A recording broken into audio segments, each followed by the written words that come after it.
Hello everyone, here's what's coming up tonight on News Center Now. Independents should not stay home on primary day. Unenrolled voters can vote in this election. You asked, we answered why this year's primary isn't just for Republicans and Democrats. And how you can help police find key witnesses to the Sanford baseball field hit and run.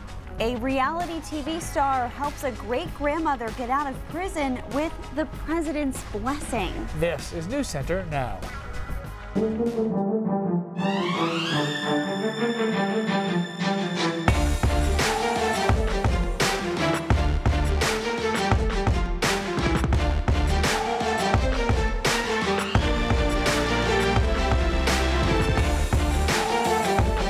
you're an independent voter planning to sit out on primary day, you might want to think again. Hello, everybody. I'm Lee Goldberg. And I'm Lindsay Mills. There's a lot of confusion about next Tuesday, and questions about ranked choice voting are flooding our inboxes. For voting yes on question 1 for ranked choice voting. And I'm an independent. This is a primary election. What am I supposed to do? Bob wrote to us using the hashtag AskNow because typically Maine's primaries are closed. That means only registered Democrats or Republicans can vote for their party's candidates. But there's another question on the ballot this year. So who gets to vote? Christina Rex has the answers. Guys, all Maine voters, Democrats, Republicans, independents, and even unregistered voters can vote on June 12th. This may be the first time some independents are hearing this, and many, like our viewer Bob, assumed those primaries were totally closed. The last time I went to vote for a primary election, I was registered as independent, and they said, no, you can't vote. Bob Forrest has never voted in a Maine primary election. That's because as a registered independent, he's usually not allowed to, right? That's an excellent question, and Christina's wrong. Well, okay then. Secretary of State Matt Dunlap says all Mainers over 18 can vote on June 12th. What changes based on your voter registration is just what you can vote for. There'll be 2 different ballots. So you have the primary ballot, which is for the closed primaries for the parties, but then you also have the general election ballot. On that general election ballot, question 1. Voting yes means you want to use ranked choice voting again in November. Voting no means ranked choice voting will not be used on the November ballot. All voters get to answer that question. The ballot will be available for unenrolled voters or people who are not registered to vote. They can register to vote on election day. Do you think now you will vote in the primary? Yeah, well, I'm going to vote for that question, but I didn't know, whether I was going to be allowed to or not. So yes, independents and even unregistered voters, you can vote on June 12th, not for governor candidates, but for or against ranked choice voting. So this isn't the only question surrounding ranked choice voting. So let's answer the top 3 FAQs. Number 1, can I vote for only one person? Yes, you can vote for just one candidate. That will only be counted as a first place vote for that candidate.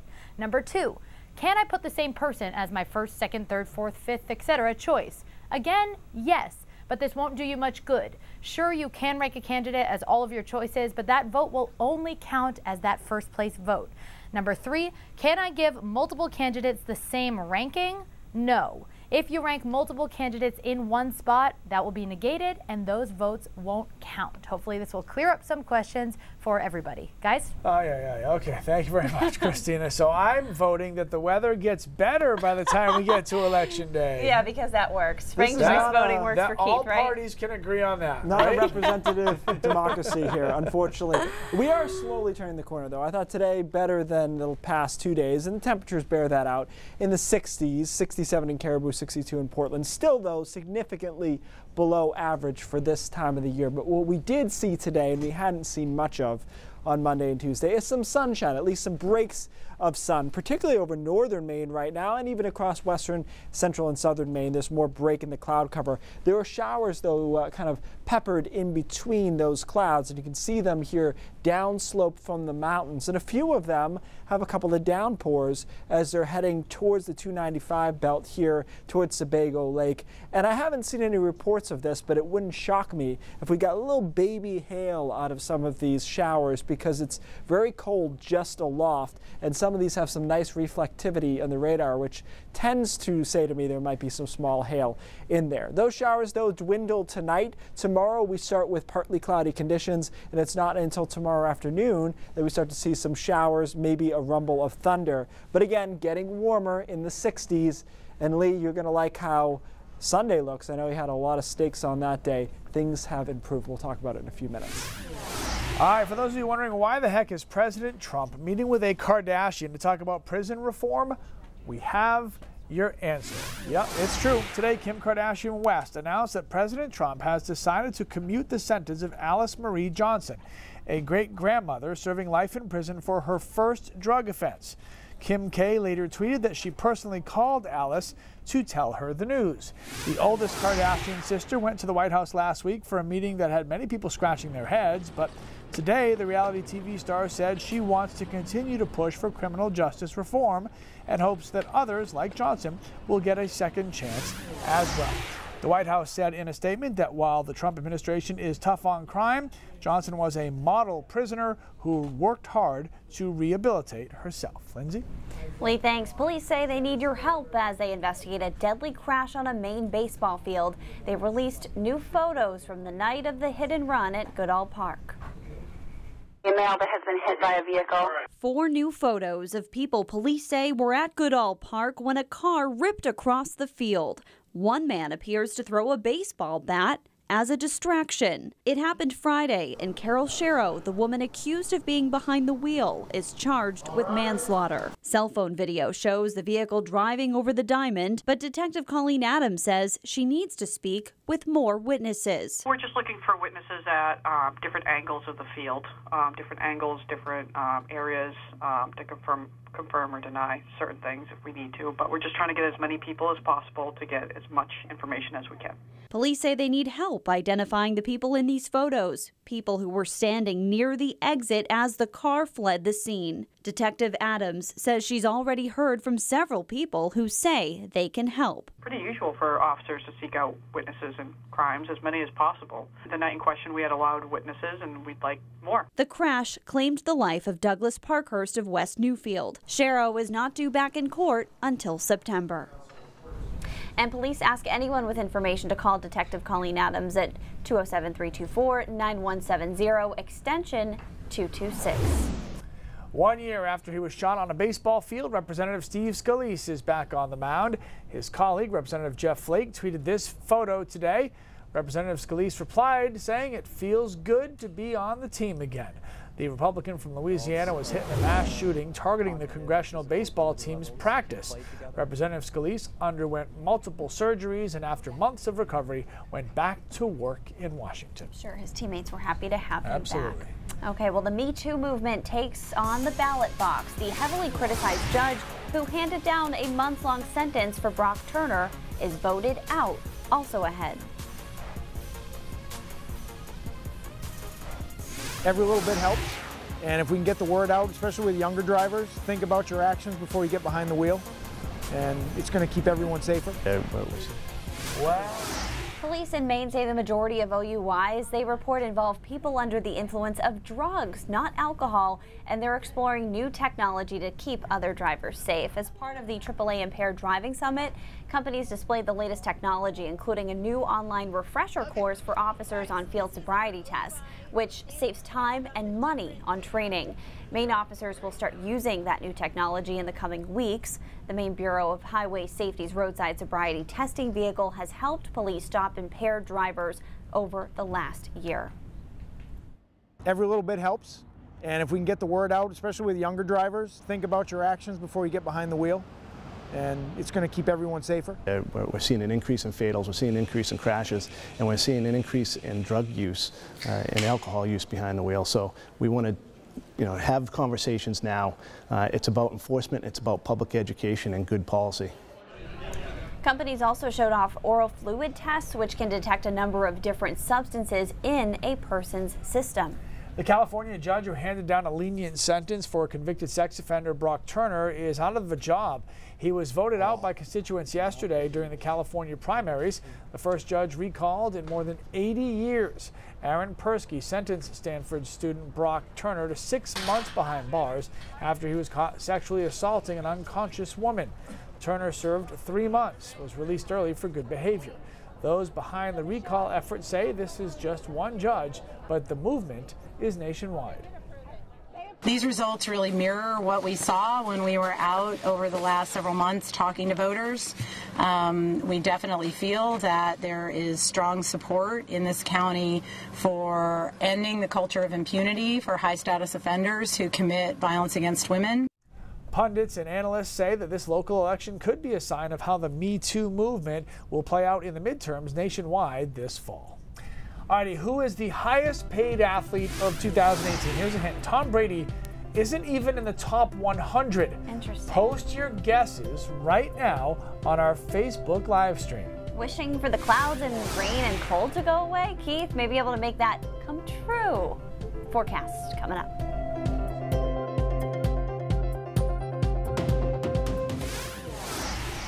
All right, take a look at this beautiful rainbow right now. We just caught on our tower cams over Casco Bay. Absolutely beautiful. I've never really seen a full arched rainbow. We're like halfway there with this guy. Absolutely beautiful. Talk about a bridge between generations. This is the world's first Gerber baby, Ann Turner Cook. She's holding this year's spokesbaby, Lucas Warren, who happens to be the first Gerber baby with Down syndrome. He was a social media star in his own right last February, and now this picture of Ann and Warren is racking up the shares. Great photo. When you wish upon a star, you could probably finish the lyrics. Makes no difference who you are. Those magical words from the Disney movie Pinocchio will jump from the big screen onto a playground in the near future. Yeah, the city of Lewiston will be able to boast a one-of-a-kind playground where for so many kids, dreams can come true. Marcotte Park in Lewiston looks like this.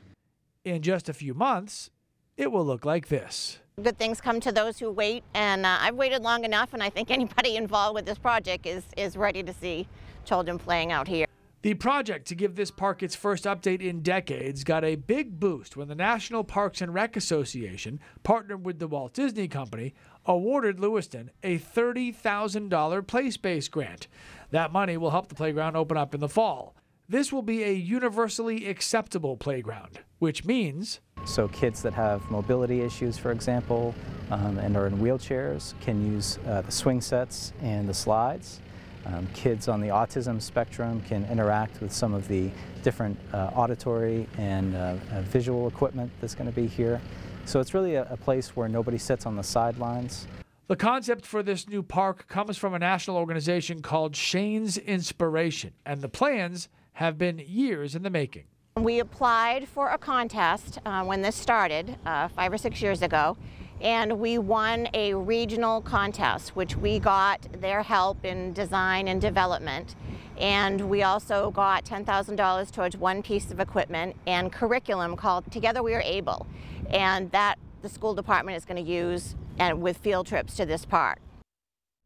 Now, for more information on the playground and how you can be a part of all the excitement, just go to the Now section of our website. Okay, this is a big one, right? Okay. A lot of debate on this one. The biggest fight of the decade put 2 athletes in the top 5 highest paid athletes of this last year. Floyd Money Mayweather is on top with international soccer stars Lionel Messi and Cristiano Ronaldo rounding out the top 3. MMA fighter Conor McGregor, who hasn't fought in MMA in like 3 years, but whatever. Mayweather's opponent in the money-making matchup is number 4. And Matt Ryan, Falcons quarterback, husband of Maine native Sarah Marshall Ryan, climbed into the 9th spot. These numbers are compiled every year by Forbes. Floyd Mayweather is often in the top spot, but before him, golf superstar Tiger Woods was routinely number 1. And if you're feeling inspired to get moving now, it's good to know that today is Global Running Day. It's the first Wednesday in June every year. Marathons and 5Ks are happening all over the world. It's supposed to be a holiday for dedicated runners and beginners. And in our state, you might have seen several first responders pounding the pavement in their running shoes. Today was day 2 of the annual Torch Run to mark the beginning of the Special Olympics in our state. More than 700 officers will run all across the state, handing off the flame of hope until it gets to the University of Maine campus in Orono. That is scheduled to happen on Friday. You know, sometimes runners like this cooler air out there. They do. I don't know. Yeah, of the 20 years I've done the Beach to Beacon, all of them, the elite runners, talk about how cooler the better. They don't want a hot day. 50s and cloudy, which would have been great yesterday. We're improving, though, slowly for the rest of us who are not elite runners. Right. You know, we like nicer weather. Yeah. We're getting there. We're getting there, and we're doing it slowly, of course. The break in the clouds, you can see we saw a little bit of sunshine earlier today, and that's how we get to these high temperatures in the 60s. I mean, look, we're still 10 degrees below average across much of the state, if not more, in spots. But still, after an abysmal Monday and a questionable Tuesday, today at least was split. We did see some sunshine. You can see it particularly over northern Maine right now, totally clear. So finishing the day very strong. We'll get that probably into Bangor here before the sun sets, and the clouds in general are diminishing. Now we do have a couple of showers embedded in those clouds, pop-up convective stuff from the sunshine. And as I mentioned before, the reflectivity, the bounce back of some of these here leads me to believe that they're probably putting down some very small, non-damaging hail. So something just to be aware of. And you can, by the way, have hail without it being a thunderstorm, which is likely what's going to be happening here with these storms as they move towards the coastline just to the southwest of Turner there into Sebago Lake as well. Those showers dwindle later tonight, and tomorrow we start partly cloudy to mostly cloudy. Now tomorrow isn't exactly a banner sunny day, but again, on the scale of the week, we're improving once again. Temperatures getting into the mid and upper 60s, some low 70s, and just a couple pop-up showers in the afternoon. So tomorrow's a more typical late spring, early summer kind of day. And then Friday, once we get this front through, looks really nice. Temperatures at that point, upper 70s. We could crack 80 for a brief period of time inland on Friday afternoon, and then Saturday looks good as well. I did add a sprinkle to the mountains on Saturday afternoon. It may not even be there, but just worth noting that it might be just convective enough there. Most of us, though, will be in the 70s and partly cloudy on Saturday. Now, we were watching Saturday night, Sunday, and the trend had been to suppress the rain south, south, south, and now it has gone even farther south on Saturday night into Sunday. In fact, watch where this comes from. Just coming out of the Great Lakes here, then down into New York City, basically, is where the rain is. So that means both weekend days now look good. And you look over the next 7 days, this is total rainfall over the next 7, and we've got 0.1, 0.2, almost nothing. So a drier pattern takes hold. Again, both weekend days are good. You know, I felt early in the week that Saturday was the much better day. Now I'm not so sure. I think it'll actually be a little sunny on Sunday, a little bit cooler. So if you like the warmth, then Saturday is still your day. But again, overall a better pattern next week. Looks more consistently at least partly cloudy. No heat, nothing over 80 that I see, but more seasonable at least. Okay. Yeah. We'll take it. Well, man, was it a fight? He's just pumped about Sunday. It was a slow battle. Much appreciated. Thank you, sir. She went through a little rough patch, but she's doing great, and we're very proud of her. First Lady Melania Trump made her first public appearance since undergoing surgery for a benign kidney condition. The First Lady and the President went to a hurricane briefing at FEMA headquarters. FLOTUS is not scheduled to accompany her husband to the G7 summit in Canada, nor the pending meeting with Kim Jong-un in Singapore. Meanwhile, first daughter Ivanka Trump was one of the first to express condolences and shock after the news of fashion designer Kate Spade's apparent suicide. Spade's sister says that she knew that Kate struggled with mental illness, but other family members say that's not true. NBC's Mark Barger reports. At the flagship Kate Spade store in New York City this morning, a sign greeted passersby acknowledging the famed designer's passing. Her apparent suicide on Tuesday left family, friends, and fans reeling. Because you think you have everything. When you got everything, you're happy, but obviously you're not. In an interview last year with NPR, Spade suggested she'd struggled with anxiety. And in comments emailed to the Kansas City Star, Spade's older sister, Rita Sappho, indicated the designer had suffered from debilitating mental illness in recent years. But a source close to the family told NBC News Sappho's remarks were unsubstantiated, saying Sappho, in part, has been estranged from the entire family for more than 10 years. Overnight, Spade's brother-in-law, comedian David Spade, shared these photos on social media to honor the designer, writing, "It's a rough world out there, people. Try to hang on." This has to be a line of, oh my God, I have to have it. A line of colorful handbags launched Spade's design brand 25 years ago, when she sold in 2007 for more than $100 million. In a statement to NBC News, Vogue editor-in-chief Anna Wintour saluted Spade's charm and humor in building her empire, saying in part, "Long before we talked about authenticity, she defined it." For Kate Spade's fans, her creations and her legacy will endure. Mark Barger, NBC News. And if you or anyone you know are struggling with thoughts of suicide or depression, reach out to the crisis hotline. It's free, confidential, and available at any time. I will turn now to what's coming up in our next half hour. Amanda Hill here with the preview. Hello, Amanda. Hi, guys. When the Down East Correctional Facility closed, this family lost a major source of income. Now they have lost their home and many family memories. Details from the scene of a fire in Machias coming up. And the hot produce of the summer is mushrooms, how Maine entrepreneurs are capitalizing on the trendy fungi. Back to you guys. All right, Amanda, thanks so much. Stay with us. Brain drops when we come back. We like to respond to viewer emails, most of the time at least. This gentleman asked, why don't we show the UV index anymore on the weather? And I thought that was an interesting question. I hadn't thought much about it. Refresher on the UV index, of course. It's a scale. It has an 11 now, 11 being extreme. It tells you basically how long you can be in the sun without major problems and how much you should wear sunscreen. So it's useful in theory, and it's actually a complex equation that they use to come up with this map. So if you want it, the EPA's website still has it, and it's like this. It looks like it's from 1983. It's adorable, but this still gives you the numbers for the different cities. So we're up here. We would have been a 6 today. The short answer, the reason that I don't show it anymore, is because there are a lot of caveats with the UV index. If you're near something reflective, it's almost 2 times as bad as the number. But more importantly, now dermatologists and doctors recommend that you wear sunscreen every day. So this idea of, do I need to wear sunscreen today? I almost think you need to get that out of your mindset. A lot of people have moisturizers that have it. So if you still want the information, it's there, but you really shouldn't be playing too many games with that in general. So if it only goes to 11, what's a 12?